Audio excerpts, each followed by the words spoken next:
Добрый день, дорогие друзья! Приветствую вас на канале LongSwim.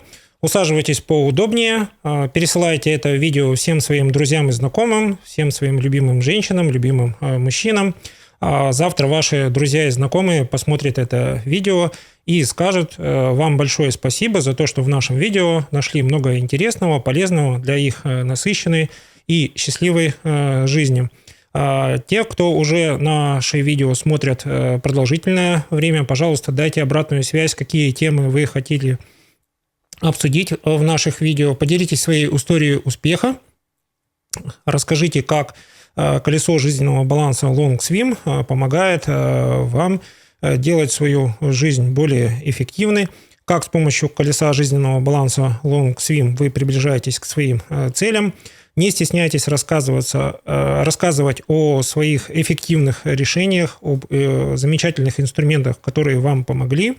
Мы постараемся включить эти инструменты в наше видео, чтобы другие воспользовались еще одной дополнительной возможностью сделать свою жизнь и жизнь окружающих более насыщенной, более интересной, более доброжелательной. Тема сегодняшнего видео – как сделать маленькие, но уверенные шаги к большим переменам. Это видео войдет в плейлист «Апрель».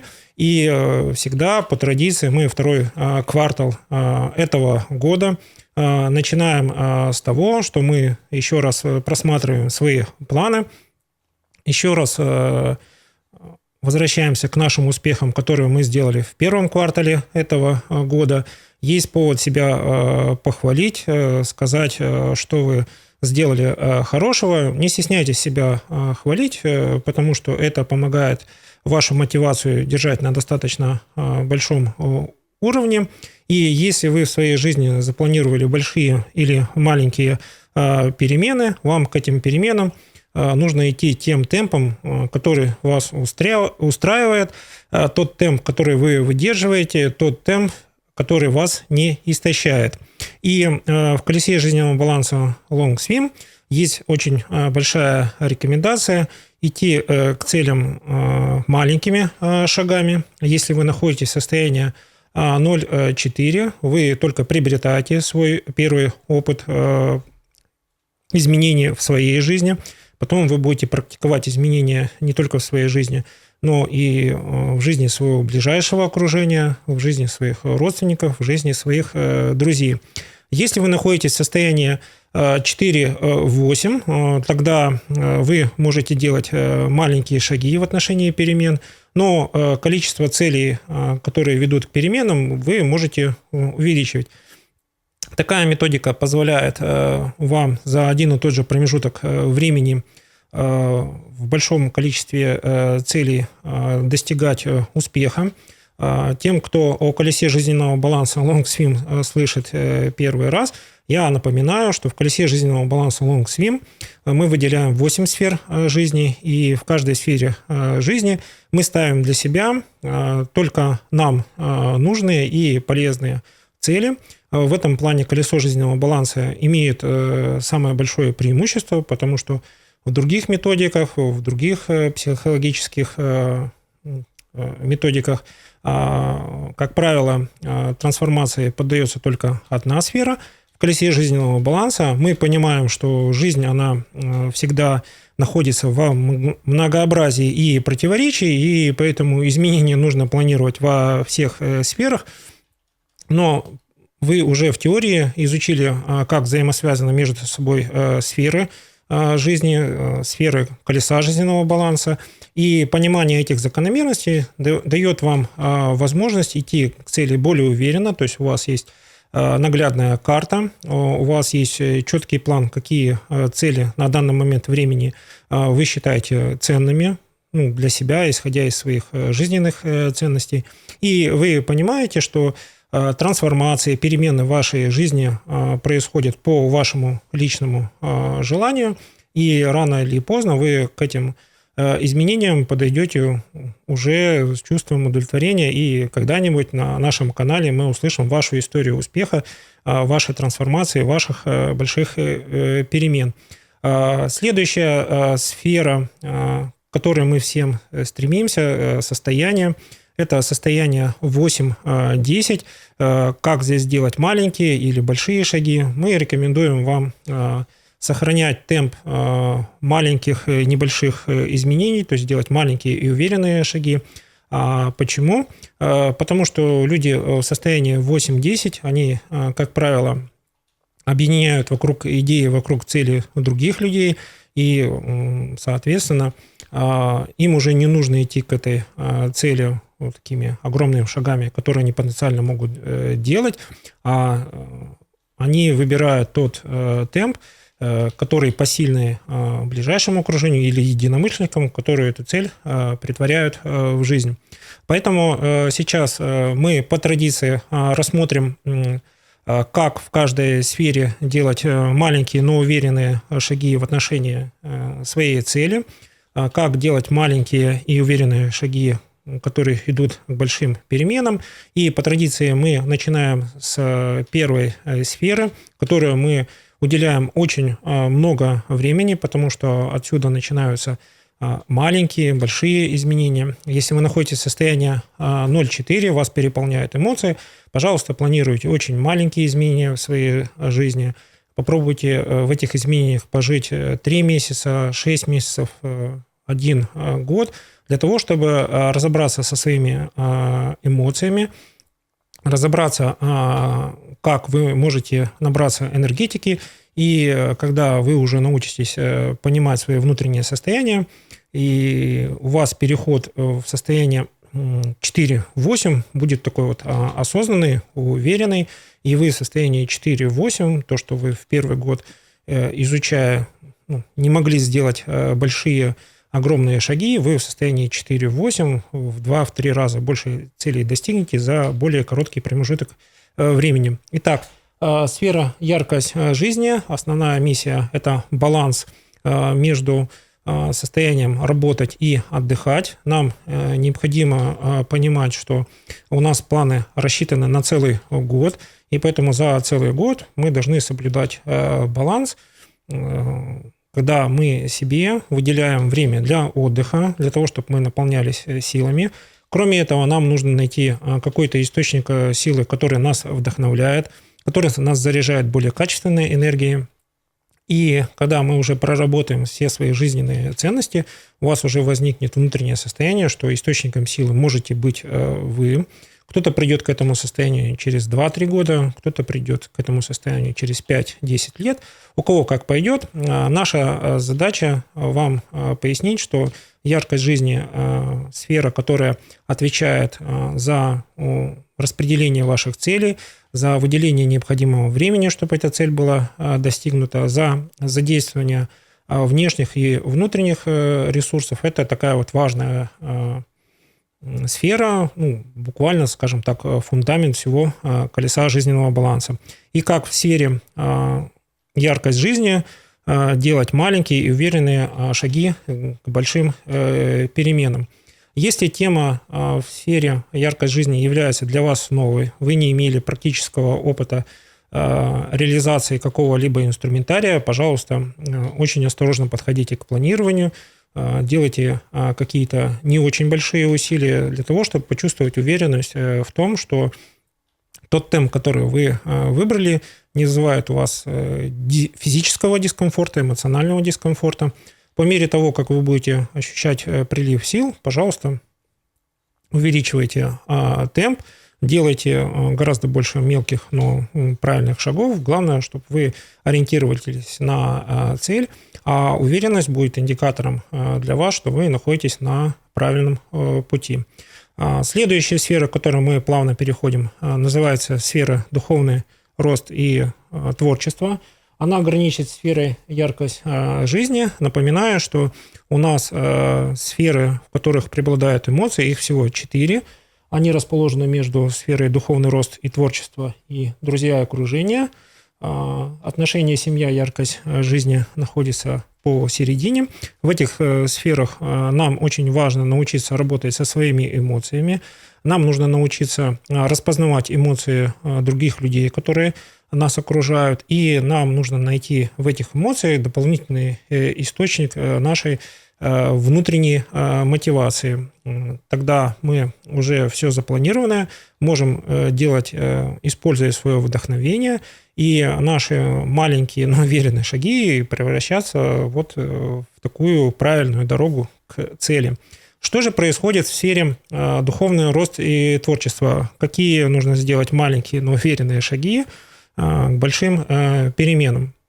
Наши жизненные принципы помогают нам на первоначальном этапе своего жизненного пути выжить, адаптироваться к окружающей обстановке. Но когда вы уже переходите к периоду более 30 лет, вы начинаете уже воспринимать жизнь во всем ее противоречии. У вас появляется такое понятие, как житейская мудрость. Вы более снисходительно относитесь к чужим ошибкам, к собственным ошибкам.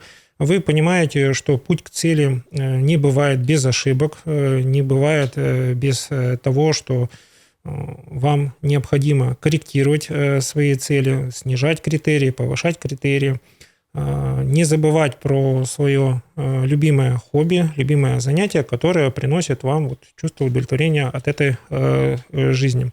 И здесь нам на помощь приходит наше состояние.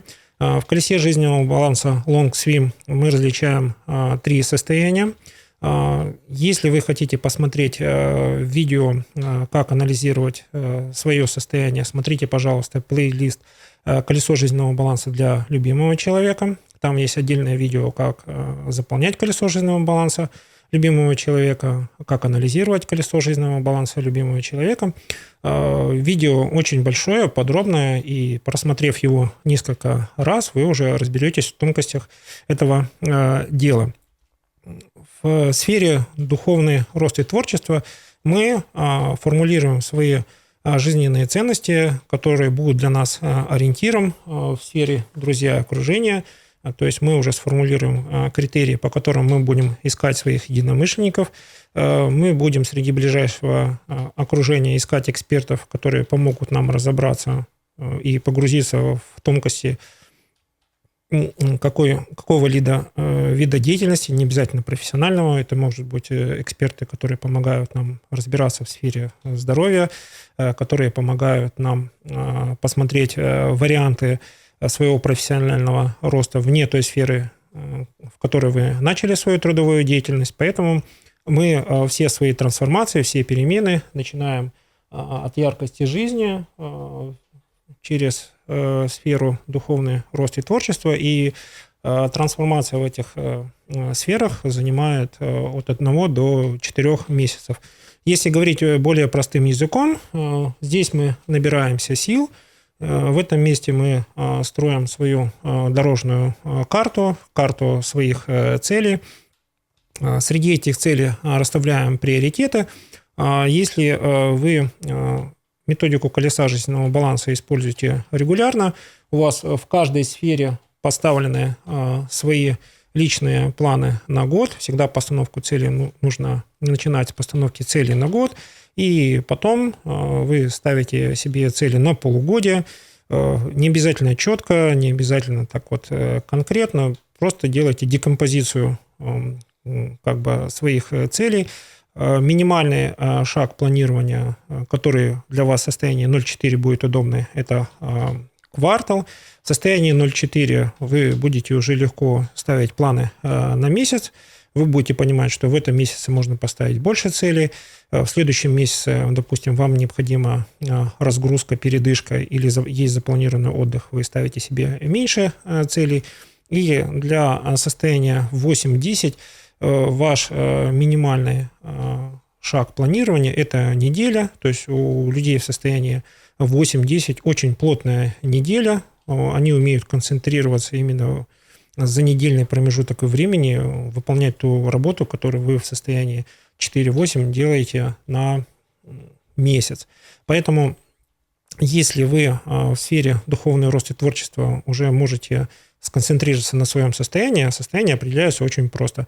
Нахожусь ли я в состоянии 8-10, могу ли я сказать о своей истории успеха, переполнен ли я или переполнен ли я сам энергией. Если ответ отрицательный, спускаемся к следующему состоянию. Это состояние 4-8 я могу ответить на вопрос, чего я хочу в каждой сфере. Если вы на память или с помощью дневника можете четко ответить, какие цели у вас в каждой сфере, скорее всего, вы находитесь в состоянии 4,8. Если вы не находитесь в состоянии 4,8, ваше состояние 0,4, вы переполнены эмоциями. Если у вас есть хорошие эмоции, хорошее настроение, все в вашей жизни хорошо получается. Как только наступает не то настроение или ваше настроение кто-то из окружающих испортил, ваша производительность резко падает. Вот такие признаки состояния 0,4. Мы рекомендуем со своими состояниями хорошо разобраться, и чтобы не делать резких движений, рекомендуем всегда делать маленькие, но уверенные шаги в отношении целей. Если вы к своей цели идете в промежутке более 1 месяца, можете от недели к следующей неделе увеличивать темп, и таким образом вы плавно перейдете к тому более быстрому, уверенному темпу достижения цели, и при этом не будете делать ошибок. Те, кто практикует колесо жизненного баланса более 1 года, и уверенные пользователи, продвинутые пользователи, вы вправе выбирать свой темп жизни. Если вы делаете что-то совместно со своими знакомыми, единомышленниками, экспертами, пожалуйста, учитывайте темп, в котором работают ваши друзья и единомышленники, и старайтесь с ними договориться, в каком темпе вам совместно двигаться. Потому что в колесе жизненного баланса Long Swim есть такое понятие, что к цели нужно идти всегда совместно, вместе с другим человеком. Таким образом вы получаете дополнительный опыт, вы получаете новых друзей, знакомых, единомышленников, и это в целом благоприятно влияет на ваше окружение. Теперь мы плавно перешли к сфере карьера и бизнес. В сфере карьера и бизнес, как сделать маленькие, но уверенные шаги к большим переменам. Здесь весь жизненный путь от молодого специалиста к собственному бизнесу можно разбить на 3 десятилетия. В возрасте от 20 до 30 лет вы приобретаете первый опыт. Вам важно найти экспертов, наставников, кто может вам помогать делать вот эти маленькие и уверенные шаги. Можете задействовать сферу личностный рост, то есть профессиональное ваше обучение, которое нужно посещать 2 раза в год, находить время, чтобы разобраться, что творится в отрасли. Основная задача посещения профессионального обучения – познакомиться ближе с экспертами, с источниками информации, постараться адаптироваться в профессиональном сообществе. Это всегда помогает вам быстрее стать профессионалом и плавно перейти к наставничеству. Во 2 десятилетии, в возрасте от 30 до 40 лет, вы уже продвинутый эксперт, на вас ориентируются. Не забывайте в возрасте от 30 до 40 лет немножко поработать наставником. Для молодых специалистов обязательно уделяйте мотивации этих людей продолжительное время. За этими людьми будущее. Они через 20-30 лет будут определять будущее той отрасли, в которой вы работаете. И самый замечательный возраст профессиональной деятельности – это 40-50 лет и более. Это этап профессиональной зрелости. Вы же эксперт, вы определяете тенденции, ваш опыт уже известен за пределами той страны, где вы находитесь. В этот период очень важно просчитывать все варианты открытия собственного бизнеса, собственного отдела, отдельного направления. Здесь у вас период больших возможностей. И теперь немножко постараемся вернуться к нашим состояниям. Наши состояния в сфере карьеры и бизнеса будут привязаны к вашему возрасту.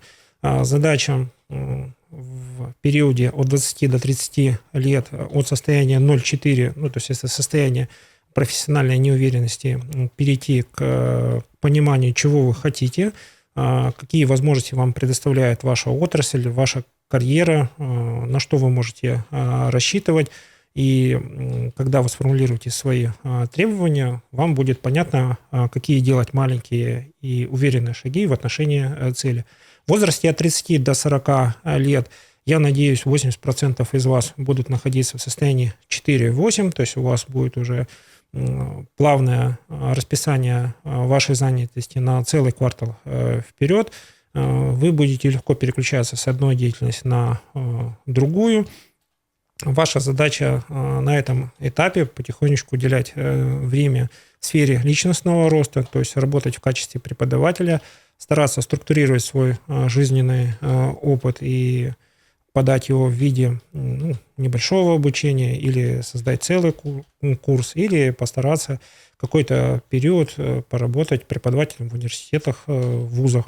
Это даст вам обратную связь по поводу того, каким опытом вы обладаете. Можете найти какие-то пробелы в своих знаниях теоретические, это тоже полезно. А может, вы для себя поймете, что вы уже сделали все шаги, достигли всех целей в своей отрасли, и теперь ваша задача работать над новыми направлениями, новыми технологиями. Вот в таком возрасте происходит раскрытие вашего таланта.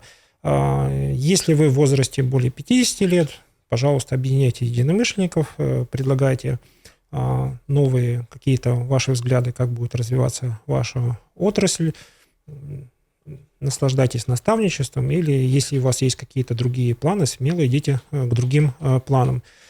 Следующая сфера, которая касается финансов, эта сфера называется деньги. Она находится по диагонали по отношению к сфере отношения семья. Здесь задача, миссия сохранить и приумножить, и в сфере денег рекомендуем быть очень осторожными, осмотрительными, потому что вы стараетесь приумножать то, что вы заработали сами, свои собственные деньги.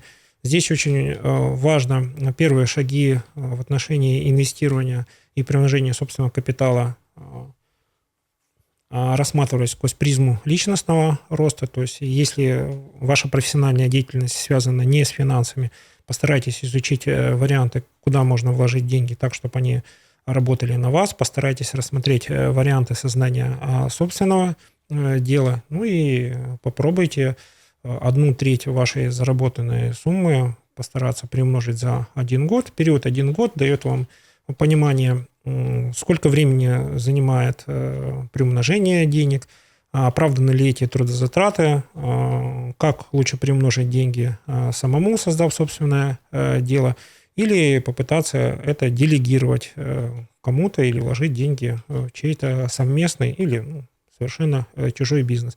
Все это стадия больших рисков, и там, где есть большие риски, чем больше риски, тем больше вы должны общаться с экспертами, которые могут вам объяснить, чего вы можете достичь, какие есть варианты вернуть ваши вложенные деньги, какие есть варианты забрать свои дивиденды.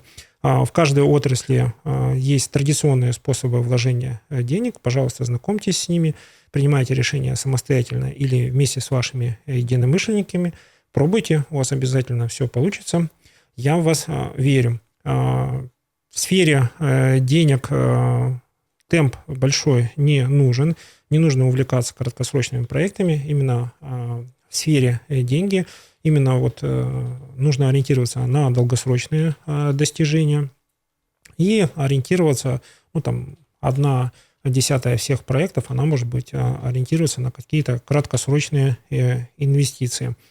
Есть эксперты, которые достаточно хорошо зарабатывают на краткосрочных достижениях, но большинство людей имеют миссию создать в долгосрочной перспективе свой собственный пассивный доход, потому что на первоначальном этапе вы много тратите времени, но потом легко распоряжаетесь полученными дивидендами. В краткосрочных достижениях там все наоборот. Вы быстро получаете эффект от первого вложения, но это всего очень сложно масштабировать, это очень много зависит от внешних факторов, есть свои риски, и эти риски, если для вас приемлемы, можете в этом участвовать.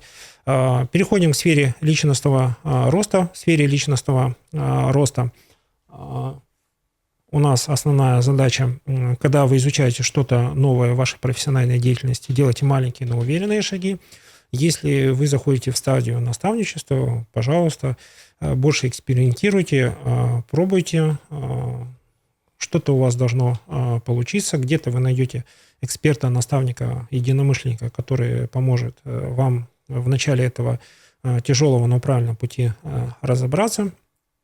когда вы получаете теоретические знания в сфере личностного роста, это состояние 0,4, здесь нужно делать маленькие шаги, чтобы не ошибиться, и уверенные шаги для того, чтобы понимать, что если вы год не будете себя погружать в сферу теоретических знаний, то вам на следующий год будет очень тяжело понять, что в отрасли изменилось, куда выбрано направление перспективного развития. То есть ваша способность адаптироваться, она, если поддерживается на регулярном уровне, это всегда очень хороший признак. Следующая сфера — здоровье и спорт. Здесь уже есть много информации о сфере здоровья и спорта. Основная миссия сферы здоровья и спорта — не приводить к физическому выгоранию. То есть у нас есть два вида выгорания: эмоциональное выгорание и физическое выгорание. Физическое выгорание связано с тем, что мы берем не тот темп, который для нас является комфортным с точки зрения выдержать все годовые задачи. Наше пожелание следующее: ориентируйтесь на то, что год, который предстоит перед вами, это, скорее всего, марафон, это не спринтерская дистанция, поэтому вам нужно ориентироваться на достаточно монотонные занятия спортом, где формируется физическая именно выносливость, а не взрывная сила. Когда у вас есть такое понятие, как физическая выносливость, вас не будут пугать большое количество целей, которые вы поставили на год.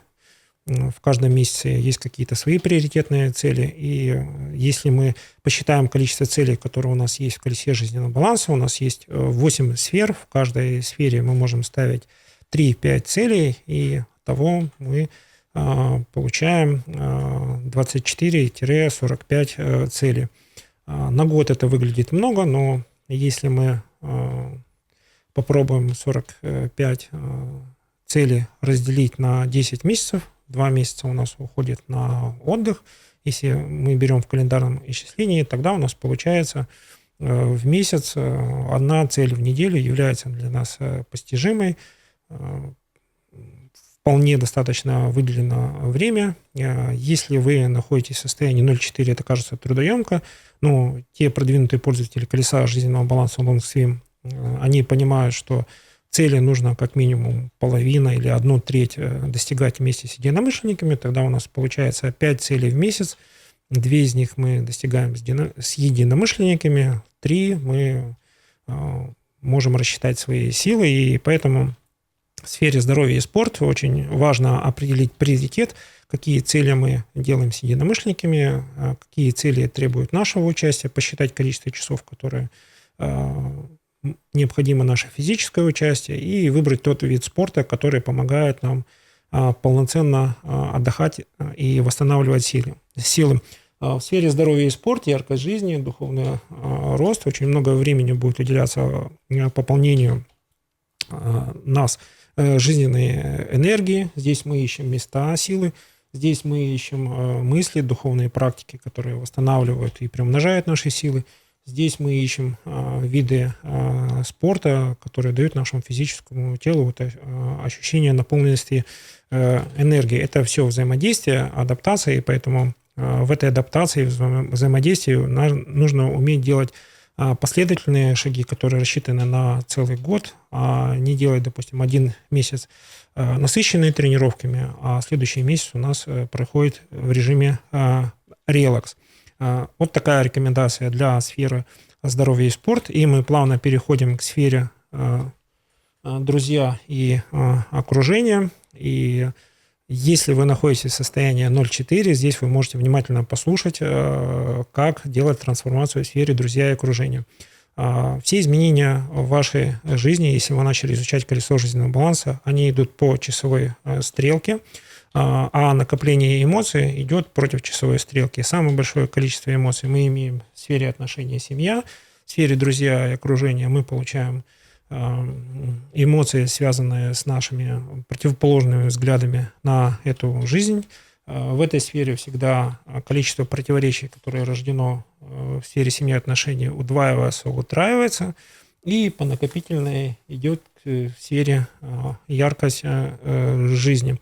И в сфере яркость жизни, если мы не уделяем своему отдыху достаточное количество времени, мы начинаем понимать, что нам не хватает традиционного времени, которое для нас было достаточным, то есть суббота и воскресенье нас не приводит к тому, что мы отдыхаем, восстанавливаемся, потом мы начинаем замечать, что целый месяц вроде не сильно загружен, но вы все равно чувствуете усталость, поэтому восстановление человека к его нормальному ресурсному состоянию идет по часовой стрелке от яркости жизни, и когда мы в каждой сфере навели порядок и понимаем, с каким темпом мы будем достигать своих целей, мы можем уже приступить к практической трансформации своего ближайшего и ближнего окружения. Вы в состоянии 0,4 можете озвучить своему ближайшему окружению свои жизненные принципы, которым вы очень дорожите. Вы, предлагая какие-то совместные дела среди своих друзей и знакомых, найдете единомышленников, и уже найдя единомышленников, вы можете с ними планировать более долгосрочные отношения, потому что вашей энергетики не будет хватать для того, чтобы спорить с вашими друзьями и знакомыми, которые не разделяют ваши жизненные принципы. Это очень сильно будет вас истощать, поэтому если вы находитесь в состоянии 0,4, пожалуйста, не практикуйте такие действия. Если вы, к счастью, уже находитесь в состоянии 4-8, тогда ваш нормальный следующий шаг, обозначив общие цели вместе со своими друзьями, знакомыми, найдя среди них единомышленников, вы можете уверенно выбрать тот темп, с какой скоростью вы будете реализовывать эти совместные цели. Я здесь не рассказываю конкретику, потому что если вы только начинаете изучать колесо жизненного баланса, вам нужно разобраться с сферами. А если вы продвинутый пользователь, вам нужно еще раз вспомнить теорию и больше практиковать. Чем больше вы практикуете, тем больше у вас возникает запросов к теоретической части. Все вопросы по теоретической части есть в нашем YouTube-канале. Там уже более 100 видео. Вы можете по тематике выбрать видео, когда у вас есть время. Есть плейлист от видео, где до 20 минут собраны. Есть плейлист, где собраны видео от 20 до 60 минут. Есть плейлист, он содержит самые большие видео. Там видео длительностью более 60 минут. Таким образом, мы вам даем ориентиры, выбирать по темам, выбирать по продолжительности видео. Посмотрев видео несколько раз, вы начнете больше разбираться с теми тонкостями теории, которые мы предлагаем, и сами найдете ответ, какой из инструментов колеса жизненного баланса в данный момент жизни для вас будет самый эффективным. Если вы находитесь в состоянии 8-10 в сфере друзья и окружение, все изменения будут происходить очень легко, потому что ваша энергетика настолько большая, ее хватает для того, чтобы объединить вокруг идеи людей состояния 0,4. Вот в сфере друзья и окружения примерно 50% ваших знакомых, коллег будет находиться в состоянии 0,4. Это люди, у которых нет четко сформулированных своих планов. Это люди, которые больше ориентируются на тренды, тенденции, преобладающее настроение. И люди в состоянии 8-10 могут какую-то одну идею сделать очень большой, замечательной и объединить вокруг этой идеи своих людей. Если у вас в сфере друзья и окружения находятся люди, которыми вам очень тяжело найти контакт, пожалуйста, не рвите отношения кардинально, сильно, просто сократите время общения с этими людьми. Я очень сильно верю, что вы перейдете к состоянию 4-8, 8-10, и контакт с этими людьми будет проходить через ваше личное наставничество, и вы в состоянии 8-10 сможете свой теоретический путь, который вы прошли за 2-3 года, людям объяснить. Но людям в состоянии 0,4 важна ваша мотивация, ваше вдохновение, и поэтому вот эти маленькие, но уверенные шаги в сфере наставничества, они дают самый большой эффект в сфере друзья и отношения. В состоянии 0,4 никакие трансформации и перемены в сфере друзья и окружения не стоит делать, потому что вы и так переполнены эмоциями, люди окружения вам добавят своих эмоций, у вас будет такой вот свежий, сильный ветер эмоций, переходящий в бурю, но совместных планов и конкретных действий у вас не получится. Отношения и семья. Как здесь сделать маленькие, но уверенные шаги к тому, чтобы ваши отношения становились крепче и лучше. Рекомендуем еще раз посмотреть плейлист «Колесо жизненного баланса» любимого человека, любимого мужчины, любимой женщины. Вы, когда переходите к сфере трансформации своих отношений в лучшую сторону, вы должны находиться в состоянии 4-8. То есть вы должны своему любимому человеку, любимому мужчине, любимой женщине озвучить свои планы, что для вас ценно, что для вас очень важно сделать в этот год. Постараться получить обратную связь, какие цели, какие мечты есть у вашего любимого человека, любимой женщины, любимого мужчины. И сопоставив эти планы, вы можете с какими-то планами согласиться, какие-то планы поставить в приоритет. И в состоянии 4-8 этот диалог будет очень простой, на возвышенных нотах, на мотивации. Если вы к этому разговору подошли в состоянии 0,4, пожалуйста, сконцентрируйтесь на какой-то одной совместной задаче, и вот эти вот здесь маленькие и уверенные шаги даст вам первое понимание, что вы со своим любимым человеком сможете договориться. Договариваться с любимым человеком нужно, потому что в нашей жизни не всегда хватает знаний. Знания приходят нам в тот момент, когда мы хотим этими знаниями воспользоваться. Они могут нам прийти органически в возрасте более 30 лет, когда вы понимаете, что жизнь очень противоречивая штука, и ваш близкий человек далеко не идеален. И с этим неидеальным человеком тоже можно выстраивать отношения, понимая, за какие ценные качества вы его оцениваете. По сфере отношения и семья мы будем выстраивать отдельный плейлист, потому что тема сложная. Ее нужно раскрывать постепенно, начиная от основных терминов и заканчивая практическими примерами. Сейчас мы просто приоткрываем дверь в сфере отношения и семья, чтобы вы понимали, что в этой сфере уже есть практические проверенные инструменты укрепления отношений. Есть отдельное видео, которое будет позже, в которых будет рассказано о том, как ставить цели в сфере семья и отношения. А сейчас я подведу итоги сегодняшнего видео. Как сделать маленькие, но уверенные шаги к большим переменам. Мы все перемены планируем по сферам жизни, и эти сферы жизни, цели рассчитаны на год. Мы ориентируемся на то, что в конце года, в декабре или январе следующего года мы подведем итоги и будем гордиться тем результатом, который мы получили.